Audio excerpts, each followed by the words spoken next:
means you need to play more. More water. But also, we got, you mentioned it earlier, the question today sometimes is, what is Kylar playing today? Because you can take a guess and you're probably right. It's going to be the Zol. We have the ultimate edition of Glass Cannon versus Massive Cannon with the Zol versus the Hattori. Yeah, I mean, coming in with the highest strength in the game on that Zol, but doesn't matter if you're getting pieced up in the offstage. But the turnaround, Vey managed to get the wall touch, keeping Kylar cornered there, but he gets past, and they're fighting back and forth, just staying in that offstage. That was so brave and intelligent on Kylar to go right underneath that and sneak right around the range, knowing that that Sig was going to miss. You think he's still going to get the touch. Oh, dodged out a little bit too afraid. So one good recovery leads to a mistake on another, but that was a very long time he spent down there before that finally fell. Yeah, you saw kind of that fake out as Vey did kind of a dash jump and then fade back towards the stage, and Kylar Alice took the bait, ended up falling there, and now he's playing from behind. But again, he's got a lot of strength here, and Hattori not really known for high defense. Exactly. That's the scary nature of this match, is that you can have a lead as Hattori, and that lead could, well, that lead's not going to disappear right now. That lead is going to fully stay in your favor as we get another very clean stock coming in from Vey over Kylar. Yeah, Vey, again, doesn't care about the high strength of Kylar, because he's just like, I don't get hit. Don't get hit, forehead. Problem solved, man. How do you get better? Don't get hit. Angel saying it's a classic. It's really the truth. Just don't get hit. But right now, the key for Kylar truly is to not get hit from this point forward. And currently, that is not working. It has been the Vey show pretty much all the way up to this point. Vey, much like Beware of Chair, this elimination side of bracket in Australia has been extremely aggressive, and it has been working very well in their favor, as that Duke is in Annihilation, a 3-stock here to start off this first game. Kylar Alice a little bit taller than he thought he was. You saw him dash underneath that smoke cloud, thinking he could just kind of walk underneath it. It's fine. It's just a gravity cancel, but ends up getting his hair caught in the smoke and ends up getting 3-stocked in game number 1, and he's going to immediately make the character swap over to the Koji. Yeah, went over there, tried to puff out the chest, say hi to Tori real quick, and completely got left on red. It did not work out at all trying to go out there and get that hit, but sometimes that's just how it be, because even with that high strength, you're worried about the evasiveness and the quickness of Hattori. That is the trade-off, of course, like we said, the Glass Cannon. Her mobility is just so good. But I heavily agree with this switch to the Koji. The Zol was working all the way up to this point, but it did not that game. So a shift of focus to another very strong character that he has might get the job done. Yeah, this is a little bit more classic Kylar Alice. It's like Bodvar and Koji are kind of those fallbacks, maybe the Hattori as well. Something with the sword that's just been a little bit more consistent for him. My one criticism of this swap over to the Koji is that it has no carryover to the Zol. It has really no information gained. Game 1 was just going to Vey, and that's it. That is very true, actually. Yeah, there's no adjustments that come out of it. But at the same time, the Zol didn't really get to do much. That's true. So maybe that's a good. We don't have much data to really pull off of it.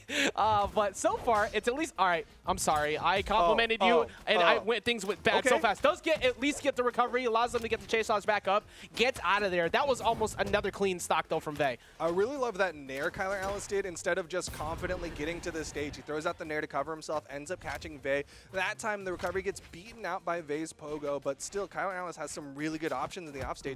He's just got to be careful about getting launched into those pillars underneath the map. Yeah, I feel like, yeah, exactly. He keeps going into these wars of recovery down at the bottom to look for it. He does finally find it there. That will not be enough. Does get the touch. Now switched back up again, and now it's Vey's turn again. Yo, but this time Kylar Alice going to come up onto the stage, throws out the down sig, does not connect, doesn't hit the down light. He just needs that starter to get the KO, but the weapon toss is not enough.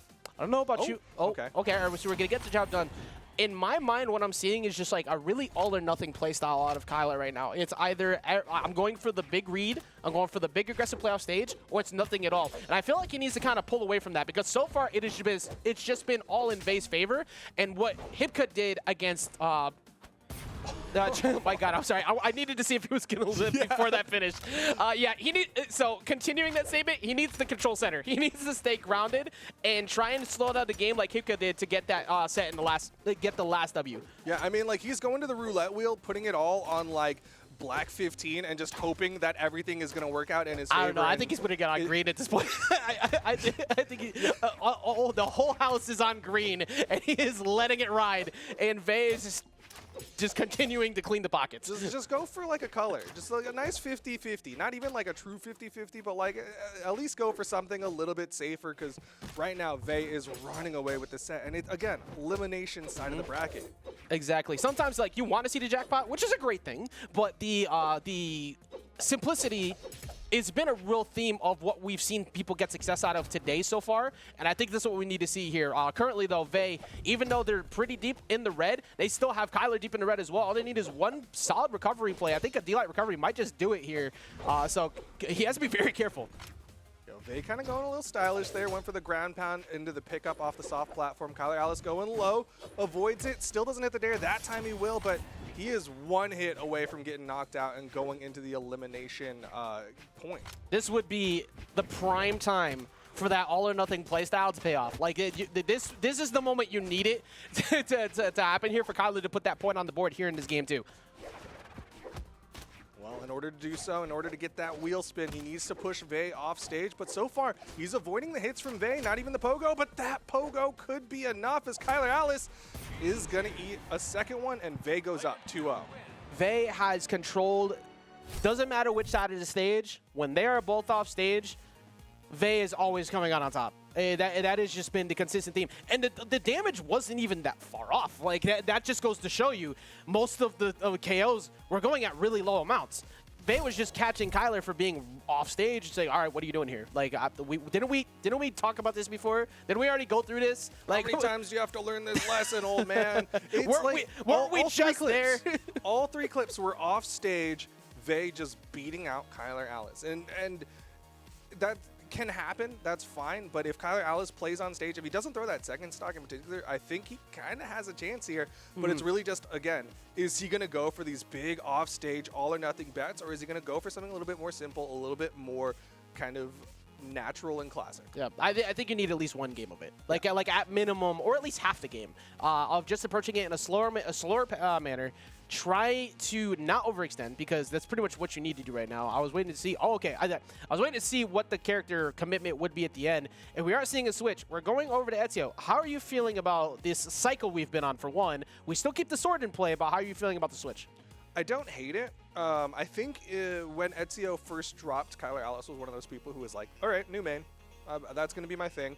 And I don't think there's anything like critically wrong with it. It's just part of me is like, okay, if you want to go for insane offstage, go for an insane offstage character. If you want to go for a more onstage, like neutral heavy combo character, then go for the onstage. But right now he's taking something that is mostly an onstage character and trying to play it offstage. I think you're right on that. Well, we're going to see Small Brawl Haven, so we're going to see a boxing match, so that might help a little bit here. But his playstyle has led to believe, like you said, it's been all off stage. So you basically have to prove here that you're willing to fight in center, which so far, I mean, it's still really early, but he hasn't made the attempt yet. He is going to go for it right here, looks for it, misses. Vey's defense has just been so good off stage, there's not really much else to say. Oh. But the down six, again, that's one thing that like Ezio's found out really early, was like that down six off stage actually has like a crazy amount of force, but still not enough for Kylar AUS to get that early lead. Vey fighting his way back on. You're not seeing them play the off stage quite the way that they did earlier, but Kylar AUS is still challenging. That was sneaky. I like what he tried to do there. He dropped off, went for the sig, tried to make you panic, and then go for the dare immediately afterwards, but not falling for it. Again, Vey's understanding of just, again, how many times? I don't even think that was a bad attempt that time. I think that Kylar had a pretty good position there, but Vey still keeps coming out on top when they are in these off-stage battles. Yeah, Vey is just beating out Kylar AUS in the off-stage. Kylar AUS has the sword in hand. He can go for the downlight recovery. He gets shoved off stage this time by Vey, but you're seeing him stick around. Vey still managed to get the wall touch. Downlight recovery. All right, even up the stocks. Good recognition. Saw the resources starting to drop low. It's time to go ahead and catch that jump over. And Kylar, I mean, this is the least amount of damage he's kind of taken up to this point. So it is looking a lot better. The orb's been looking solid. The sword is looking consistent too. But Vey kind of keeping him stuck in the air. Good reversal stare that does get him back on. And once again, he immediately goes back on stage. He wants to play these offstage engagements. All right, covering the corner a little bit. Not seeing him chase too hard this time, but he doesn't get the movement that he wanted. You saw that reverse dare. You want to go a little bit further to the right and a little bit down with the fast fall so you can kind of bounce it off the wall. I do like the mix of it at least. Like, there's nothing wrong with changing the pace on that at least once, because that's going to condition them to be a little bit confused. Does catch the anti-air, though. Do we get the finish? Looking for the dare. Doesn't find its mark. Going to jump right over Sweat Beads. That is a free punish, but no recovery. Oh, was not able to keep Vey from touching this stage, and Vey gets back, gets the turnaround, gets the end sig, and Vey is one stock away from putting Kylar Alice out of the tournament. Kylar's trying to make sure that is not a future that is beholden to him pretty soon. If he can find this, it won't be too bad. Hasn't taken any damage so far. Vey, however, with the weapon toss, keeping the weapon starve going, and Kylar just looking for maybe just a straight up read, but it's kind of hard to box with that when that nair is right there. Downlight doesn't get the ground pound.